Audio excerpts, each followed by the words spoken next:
It's kind of interesting. I taught a film course. We're sort of digressing here.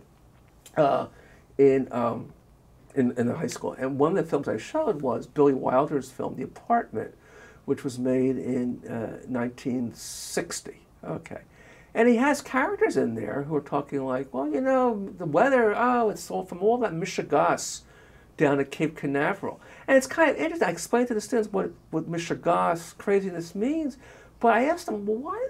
There's no subtitle. There's no explanation in the film to the audience what Mishugas is, and what conclusion could you maybe draw from that?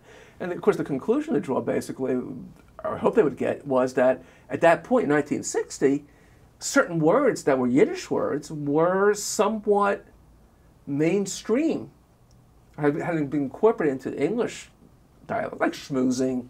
We're going to schmooze or whatever and so forth. And no one necessarily even recognizes maybe its Yiddish origins. And so here's a mainstream American movie which won the Best Picture of the year, and Yiddishisms are creeping into the dialogue with no subtitles or explanations. Although they do explain later what a Mentch is. The Jewish doctor says to a guy, "You should be a Mentch." Do you know what a Mentch is? And the guy says, "I'm not." Jack Lemmon played the maker. I'm not sure. So the guy gives a definition of a Mentch, which is not the best definition, but a grown up, an adult, was his definition of a Mentch. But it's kind of interesting, to see how the culture changes over time.